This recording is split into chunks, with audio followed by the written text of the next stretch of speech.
Hello, Robs. We're back with another book from the paranormal series. I can read about ghosts.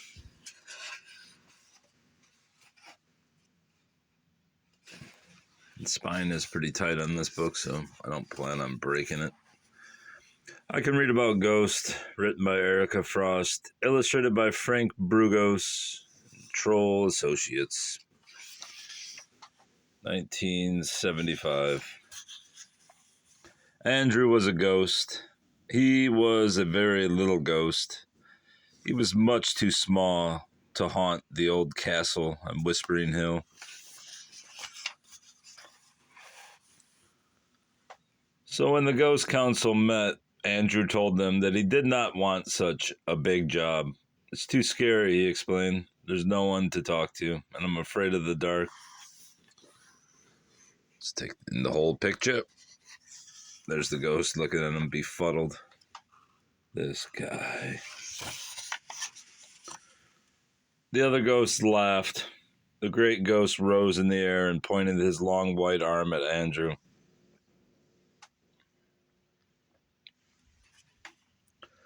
Afraid of the dark, he asked in a loud voice. Go back to the castle, said the great ghost. Do you want to be a ghostling forever? Andrew hated to be called a ghostling. A ghostling was a baby. A ghostling was a beginner who couldn't do anything right. The moon was high as Andrew flew toward the castle. He sighed very softly, and his voice floated on the night air in a ghostly sort of way. Oh! Andrew liked the sound of it. He decided to try again. The castle was dark and spooky. No one had lived in it for over 100 years. Spiderwebs stretched across every dark corner. Bats flew in and out of broken windows. There was even a suit of rusty armor. Andrew floated around from room to room. Then suddenly, something soft and furry ran past him. A small gray mouse squeaked and vanished into the darkness. Andrew hid inside the suit of armor.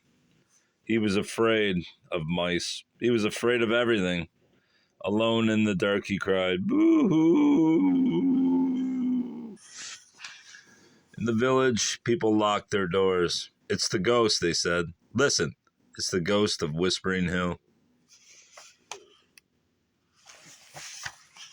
Later, Andrew came out of his hiding place and floated around. He flew around the castle, sighing and moaning. He didn't want to be a ghostling. He didn't want to be a baby. He wanted to be big and brave like the great ghost. Cock-a-doodle-doo! Somewhere a rooster crowed. The sun was coming up. It was time for Andrew to go to sleep. High in the castle tower, he crept into bed. His eyes closed, and he dreamed that he was the biggest, bravest, and scariest ghost in the world.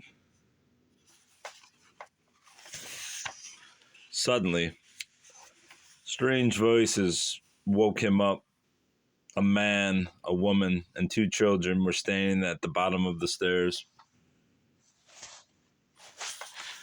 Men hurried in and out carrying furniture, chairs and couches, lamps and tables, bright rugs and cushions, pictures to hang on the walls. A family was coming to live in the castle.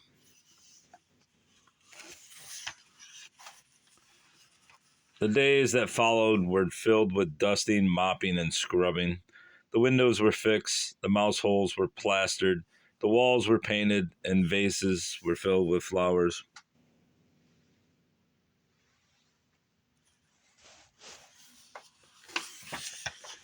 Andrew watched it all. He saw the dark and dreary castle become a bright and cheerful home. He sighed with relief when the last little mouse was swept out of the door.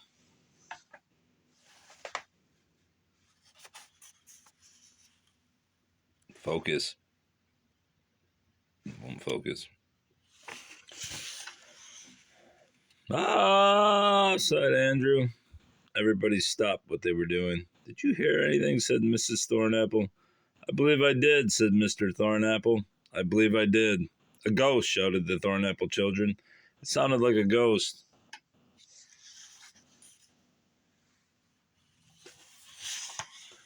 Don't be silly, said the parents. Who ever heard of a ghost in this day and age? But the children did not answer.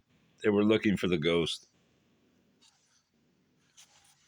Poor Andrew. He was hiding in the corner of a closet. He didn't want to be found. Suddenly, the closet door was thrown wide open. Oh, moaned Andrew. A ghost, shouted the children. A ghost, a ghost, a ghost.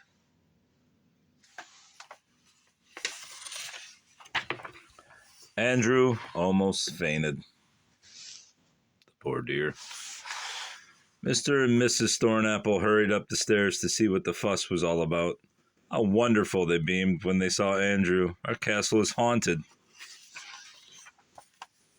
The children introduced themselves. I'm Kevin. I'm Laurie. I bet you can't scare me, said Laurie. Boo, said Andrew.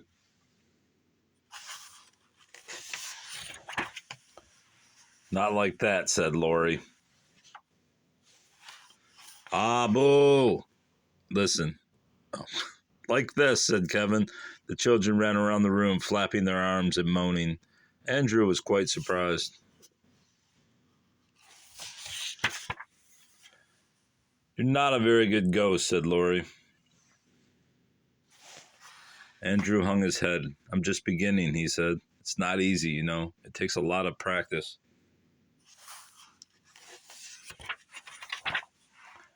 That night, when everyone was asleep, Andrew sat alone in the dark. I'll never be a real ghost, he thought. Never, ever, ever. Just then he heard a sound. A man with a flashlight and a big bag crept softly into the house.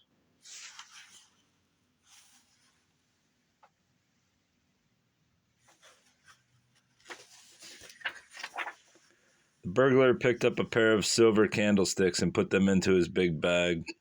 Andrew wanted to run away. He wanted to hide in the closet, but he remembered the words of the great ghost.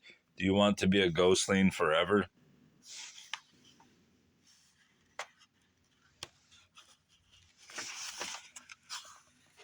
Struggle is real here. Turning this page.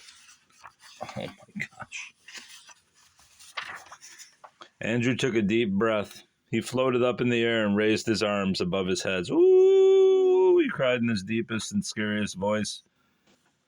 When the burglar saw Andrew, he dropped his flashlight in the bag with the candlesticks in it. Help, he cried. A ghost! Then he ran out the door so fast that he was gone before Andrew could blink his eyes.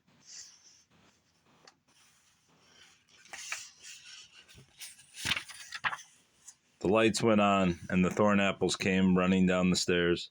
When they saw the candlesticks in the open door and the happy smile on Andrew's face, they realized what had happened. You scared him away, said Kevin. You were terrific.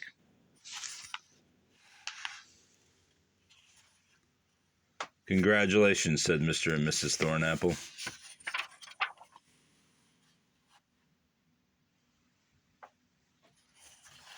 Andrew didn't say anything. He just stood there and smiled. He was thinking how nice it would be at the next meeting of the Ghost Council. What a good day that would be.